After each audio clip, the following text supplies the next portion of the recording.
ನನ್ನನ್ನು ವೀಕ್ಷಿಸುತ್ತಿರುವ ವೀಕ್ಷಕರೇ ಮತ್ತು ನನ್ನ ಆತ್ಮೀಯ ಸ್ನೇಹಿತರೆ, ಇವತ್ತು ನನ್ನ ಮನಸ್ಸಿಗೆ ಅತ್ಯಂತ ಸಂತೋಷ ಮತ್ತು ಸಮಾಧಾನ ತಂದಿರುವ ದಿನ. ಯಾಕೆಂದರೆ ಬಳ್ಳಾರಿಯ ಅದೆಷ್ಟೋ ಬಡವರ, ನಿರುದ್ಯೋಗಿ ಯುವಕರ ನೋವಿನ ಧ್ವನಿ ಇಂದು ರಾಜ್ಯದ ಶಕ್ತಿ ಕೇಂದ್ರವಾದ ವಿಧಾನಸೌಧದಲ್ಲಿ ಪ್ರತಿಧ್ವನಿಸಿದೆ. ನನ್ನ ಬಳ್ಳಾರಿ ಬಹಳ ಹಿಂದುಳಿದ ಜಿಲ್ಲೆ ಅಂತ ನಮಗೆಲ್ಲ ಗೊತ್ತಿದೆ. ಆದರೆ ಇಡೀ ಉತ್ತರ ಕರ್ನಾಟಕದಲ್ಲಿ ಅತಿ ಹೆಚ್ಚು ಇಂಡಸ್ಟ್ರಿ ಎಲ್ಲ ಇದೆ ಅಂತಂದ್ರೆ ಅದು ಬಳ್ಳಾರಿ ಜಿಲ್ಲೆಯಲ್ಲಿದೆ ಅಂತ ಹೇಳಕ್ಕೆ ಇಚ್ಛೆ ಪಡ್ತೀನಿ ಅಧ್ಯಕ್ಷರೇ.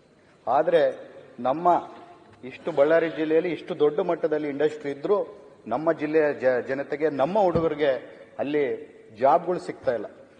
ಇದಕ್ಕಾಗಿ ನಾನು ಮೊದಲಿಗೆ ನಮ್ಮ ಬಳ್ಳಾರಿ ನಗರದ ಜನಪ್ರಿಯ ನಾಯಕ, ಬಡ ಜನರ ಧ್ವನಿ, ಯುವಕರ ಬೆನ್ನೆಲುಬಾದಂತಹ ಶಾಸಕರು ಶ್ರೀ ನಾರಾ ಭಾರತ್ ರೆಡ್ಡಿ ಅವರಿಗೆ ತುಂಬಾ ಹೃದಯಪೂರ್ವಕ ಧನ್ಯವಾದಗಳನ್ನು ಸಲ್ಲಿಸುತ್ತೇನೆ. ಈಗ ಸರ್ಕಾರಕ್ಕೆ ನಾವು ಪ್ರಶ್ನೆ ಕೇಳಿದಾಗ ಗ್ರೂಪ್ ಎ ಯಲ್ಲಿ 65% ಕೊಟ್ಟಿದ್ವಿ, ಗ್ರೂಪ್ ಬಿ ಯಲ್ಲಿ 80% ಕೊಟ್ಟಿದ್ವಿ, ಗ್ರೂಪ್ ಸಿ ಯಲ್ಲಿ 100% ಕೊಟ್ಟಿದ್ವಿ, ಗ್ರೂಪ್ ಡಿ ಯಲ್ಲಿ 100% ಕೊಟ್ಟಿದ್ವಿ ಅಂತೇಳಿ ಸರ್ಕಾರ ನಮ್ಗೆ ಹೇಳುತ್ತೆ.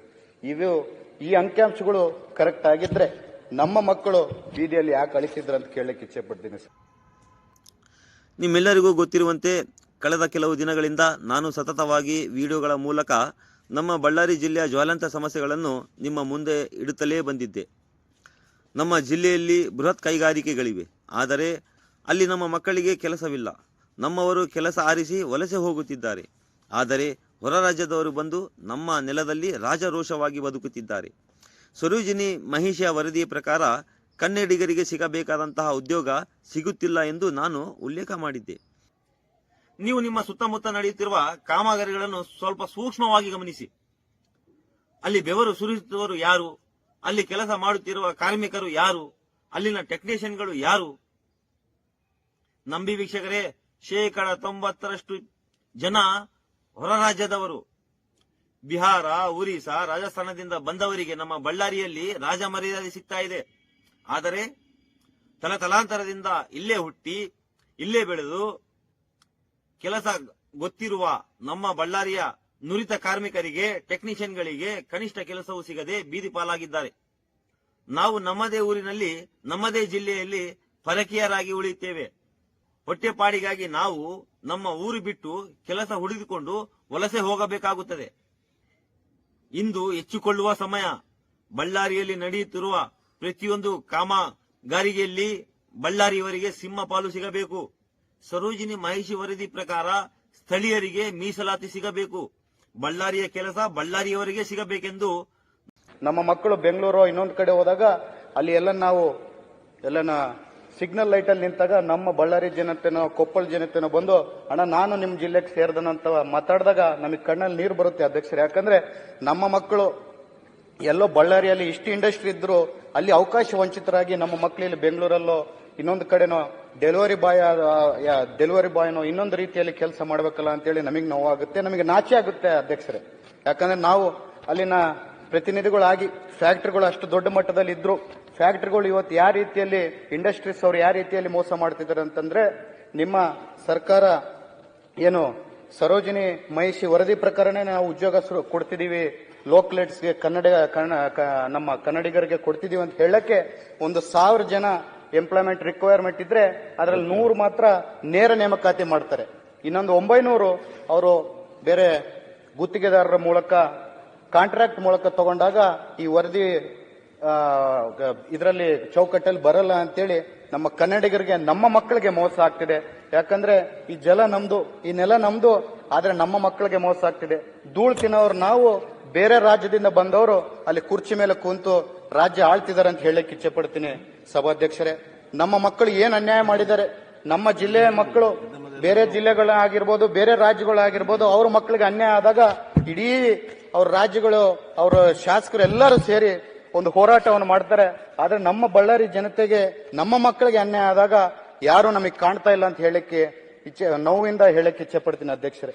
ನೀವು ತಕ್ಷಣವಾಗಿ ಈ ಫ್ಯಾಕ್ಟರಿಗಳಾಗಿರ್ಬೋದು, ಇಂಡಸ್ಟ್ರಿ ಅವರಾಗಿರ್ಬೋದು, ಈ ತಪ್ಪು ಮಾಹಿತಿಯನ್ನು ಏನು ಕೊಟ್ಟಿದ್ದಾರೆ, ದಯಮಾಡಿ ಸರ್ಕಾರ ಒಂದು ಕಮಿಟಿಯನ್ನು ಮಾಡಿ, ಇದು ಕನ್ನಡಕ್ಕೋಸ್ಕರ, ಕನ್ನಡಿಗರಿಗೋಸ್ಕರ, ನಮ್ಮ ನಮ್ಮ ನೆಲ ಹಕ್ಕಕ್ಕೋಸ್ಕರ ನಾನು ಕೇಳ್ತಿದ್ದೀನಿ ಸಭಾಧ್ಯಕ್ಷರೇ.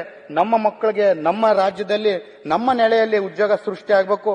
ಅಲ್ಲೆಲ್ಲೋ ದೂರದಾಗ ಹೋಗಿ ನಮ್ಮ ಮಕ್ಕಳು ಬೇರೆಯವ್ರ ಕೆಳಗೆ ಕೆಲಸ ಅಷ್ಟು ದೌರ್ಭಾಗ್ಯ ನಮಗೆ ಬೇಕಿಲ್ಲ ಅಂತ ಹೇಳಿ ನಾನು ತಮ್ಮ ಮೂಲಕ ಸರ್ಕಾರಕ್ಕೆ ಮನವಿ ಮಾಡ್ತಿದ್ದೇನೆ ಅಧ್ಯಕ್ಷರೇ. ಅಷ್ಟೇ ಅಲ್ಲ, ವಿದ್ಯುತ್ ಮತ್ತು ವಿದ್ಯುತ್ ಬಿಲ್ ಸಮಸ್ಯೆಗಳ ಬಗ್ಗೆಯೂ ಮಾತನಾಡಿದ್ದೆ. ಅದರ ಜೊತೆಗೆ ನನ್ನ ಕ್ಷೇತ್ರದಲ್ಲಿ ಒಂದು ಕೆಇಬಿ ಇಶ್ಯೂ ಇದೆ ಅಧ್ಯಕ್ಷರೇ. ಏನದು ಇಶ್ಯೂ ಅಂತಂದ್ರೆ ನಂದು 90% ಸ್ಲಮ್ ನಾನು ಬಳ್ಳಾರಿ ಕ್ಷೇತ್ರ ಅಂತ ಹೇಳಕ್ ಇಚ್ಛೆ ಪಡ್ತೀನಿ ಅಧ್ಯಕ್ಷರೇ. ಅದರಲ್ಲಿ ಬಹಳಷ್ಟು ಮಂದಿ ಹಳೆ ಬಿಲ್ಗಳು ಪೆಂಡಿಂಗ್ ಇದ್ದು ಸ್ಲಮ್ ಅಲ್ಲಿ ಜನತೆಗೆ ಇವತ್ತು ಅವ್ರ ಬಿಲ್ಗಳೆಲ್ಲ ಬಡ್ಡಿ ಮೂಲಕ 70,000 80,000 ರೂಪಾಯಿ ಆಗ್ಬಿಟ್ಟಿದೆ ಸಭಾಧ್ಯಕ್ಷರೇ. ಅದು ಇವತ್ತು ಆ ಬಡ ಜನರು ಕಟ್ಟಕ್ಕೂ ಆಗ್ತಾ ಇಲ್ಲ. ಆ ಬಡ ಜನರು ಕಟ್ಟಕ್ ಆಗದಂಗೆ ಎಲ್ಲರೂ ಅವ್ರ ಕೆಇಬಿ ಅವರು ಅವ್ರ ಮನೆ ಮುಂದೆ ಹೋಗಿ ಅವ್ರ ಮೀಟರ್ಗಳನ್ನ ಕಿತ್ಕೊಂಡು ಹೋದಾಗ ಆ ಸ್ಲಮ್ ಅಲ್ಲಿ ಜನರು ಕತ್ಲಲ್ಲಿ ಮಲಗ ಪರಿಸ್ಥಿತಿ ಬಂದಿದೆ.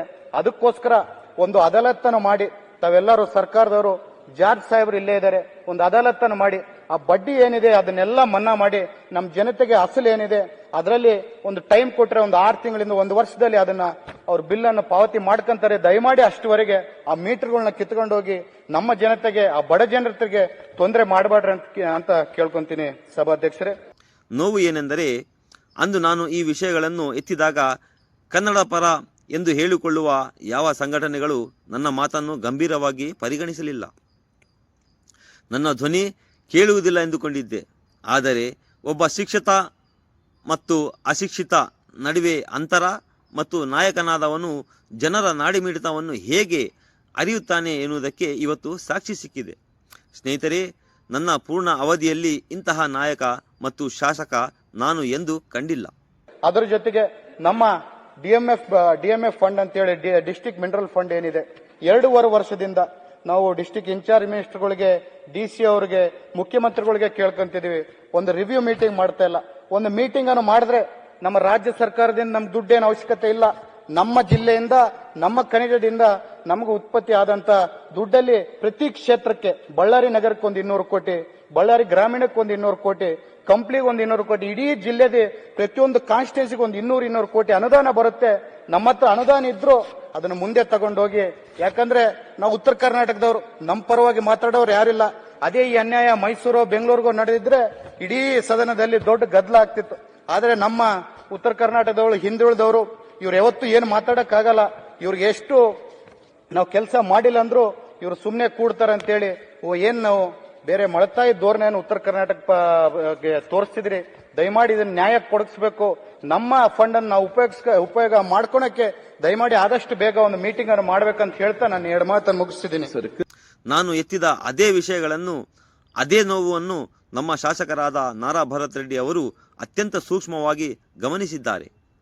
ಕೇವಲ ಗಮನಿಸಿದ್ದು ಮಾತ್ರವಲ್ಲ, ಇಡೀ ಸಂಸದನವೇ ಬೆಚ್ಚಿ ಬೀಳುವಂತೆ ನಿರುದ್ಯೋಗಿಗಳ ಪರ ಗರ್ಜಿಸಿದ್ದಾರೆ. ಸ್ನೇಹಿತರೆ, ಬಳ್ಳಾರಿ ಜಿಲ್ಲೆ 5 ತಾಲೂಕುಗಳನ್ನು ಒಳಗೊಂಡಿದೆ. ನಮಗೆ 5 ಶಾಸಕರು ಮತ್ತು 2 ಸಂಸದರ ಬಲವಿದೆ. ಆದರೆ ಇಷ್ಟು ದಿನ ಯಾರು ಮಾತನಾಡದ ಸತ್ಯವನ್ನು, ಯಾರು ಎತ್ತದ ಧ್ವನಿಯನ್ನು ನಮ್ಮ ನಗರದ ಶಾಸಕರು ಎತ್ತಿದ್ದಾರೆ. ಇವತ್ತು ನಾನು ನಮ್ಮ ಜಿಲ್ಲೆಯ ಉಳಿದ ಶಾಸಕರಲ್ಲಿ, ಸಂಸದರಲ್ಲಿ ಮತ್ತು ವಿಶೇಷವಾಗಿ ಬಳ್ಳಾರಿ ಉಸ್ತುವಾರಿ ಸಚಿವರಲ್ಲಿ ಕೇಳಿಕೊಳ್ಳುವುದಿಷ್ಟೇ, ದಯಮಾಡಿ ನೀವೆಲ್ಲರೂ ಒಂದಾಗಿ ನಾರಾ ಭರತ್ ರೆಡ್ಡಿ ಅವರ ಹಚ್ಚಿರುವ ಈ ಕಿಡಿಯನ್ನು ಜ್ವಾಲೆಯಾಗಿಸಿ. ಬಳ್ಳಾರಿಯ ಯುವಕರಿಗೆ ಅನ್ಯಾಯವಾಗುತ್ತಿರುವಾಗ, ಬಡವರು ಕರೆಂಟ್ ಬಿಲ್ ಕಟ್ಟಲಾಗದೆ ಕತ್ತಲಲ್ಲಿ ಇರುವಾಗ ನೀವು ಸುಮ್ಮನೆ ಕೂಡಬಾರದು. ಭರತ್ ರೆಡ್ಡಿ ಅವರ ಧ್ವನಿಗೆ ನಿಮ್ಮ ಧ್ವನಿಯನ್ನು ಸೇರಿಸಿ, ಆಗ ಮಾತ್ರ ನಮ್ಮ ಜಿಲ್ಲೆಗೆ ನ್ಯಾಯ ಸಿಗೋದು ಸಾಧ್ಯ. ನಮ್ಮ ನೋವಿಗೆ ಸ್ಪಂದಿಸಿದ ಶಾಸಕರಿಗೆ ಮತ್ತೊಮ್ಮೆ ಕೃತಜ್ಞತೆಗಳು. ಈ ಹೋರಾಟ ಇಲ್ಲಿಗೆ ನಿಲ್ಲಬಾರದು. ನಮ್ಮ ಹಕ್ಕು ನಮಗೆ ಸಿಗುವವರೆಗೂ ಮುಂದುವರಿಯಲಿ. ಜೈ ಬಳ್ಳಾರಿ, ಜೈ ಕರ್ನಾಟಕ.